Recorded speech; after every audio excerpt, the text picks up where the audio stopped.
My name is Reagan Devines and this is From the South. We begin in Ecuador, where Vice President Jorge Glass, who was stripped of his duties by a presidential decree earlier this month, may soon be faced with official charges of corruption by the Attorney General. Prosecutor Carlos Baca told reporters that his office has evidence of illicit association against Glass in a case linked to the regional corruption scandal cantering on Brazilian construction company Odebrecht. Odebrecht is involved in a sprawling corruption saga and has already paid $3.5 billion in settlements in the United States, Brazil and Switzerland, embroiling politicians across Latin America. Glass says he is innocent of any wrongdoing and that he hopes to prove his innocence in the court system. Pro-choice activists are celebrating a constitutional court ruling in Chile that approved a bill to decriminalize abortion under unique circumstances. The bill will allow abortion in cases of rape, threat to the mother's life, or deadly birth defects. Supporters of the bill celebrated outside the court after the ruling, yelling their thanks to President Michelle Bachelet, who hailed the ruling as a victory for women's rights. Una ganada histórica para todas aquellas mujeres y niñas que son violadas. Son 17 mujeres al día en Chile las que son violadas. Y ese es un número que no podemos dejar pasar, ese es un número en que Chile hoy tenemos que hacernos cargo y hoy en día llamamos a la población a celebrar todo esto. Brazil's former president Lula Inácio da Silva is still on a 3-week bus tour through impoverished parts of Brazil. The popular ex-president accused the government of undoing social progress made during his years in office. He vowed to restore what was taken away if allowed to run for the presidency next year.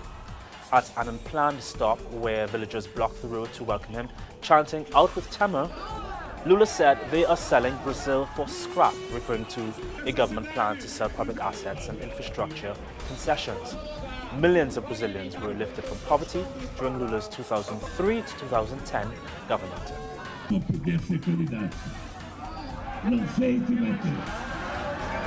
Agora eu quero que ele saiba. Eu quero que ele saiba que quem vai decidir se eu sou candidato ou não será o povo brasileiro que vai decidir. The president of Afghanistan welcomed President Donald Trump's speech that clears the way for thousands more U.S. troops to be deployed in the Middle Eastern country. During the U.S. election, then-candidate Donald Trump had promised to rapidly quit America's longest war. However, his tune has changed.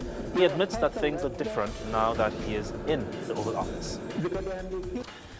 One of the 5 alleged Barcelona attack plotters who used vehicles to run over commuters that left 15 dead and more than 100 injured last week has admitted to a judge that a bigger attack was being planned. An accidental explosion in a house in Alcanar, south of Barcelona, may have forced the suspects to modify their plans. On Tuesday, under heavy scrutiny, police vans carrying the suspects entered the National Court, which deals with terrorism cases where a judge will decide what, if any, charges will press against the 4 men who allegedly formed part of the cell. Cheers and applause rang out as rescuers pulled the 3rd brother from under the rubble of a collapsed building on the Italian island of Ischia. The man's name is Ciro, and he is the eldest of 3 brothers to be rescued after an earthquake caused at least 6 buildings to collapse in the town of Casamicciola late on Monday. The boy's parents were safe because they were in another room. And finally, in sports, Barcelona FC is suing Neymar Jr. for over 8.5 million euros for an alleged breach of contract. The club is also demanding that Neymar return the loyalty bonus paid after he renewed his deal in October, which was less than a year before he signed to join Paris Saint-Germain. Barcelona is also asking for an additional 10% payment due to a delay in its demands being met. Neymar is yet to respond officially to the demands, although a recent post on his Twitter account says, quote, "Don't let people make you give up what you want most in life. Believe me, fight, conquer, and above all, be happy," end quote. And that's where we end today's news. There is more on these and other stories on our website, telesurtv.net/English. For TeleSUR English, I'm Reagan Devines.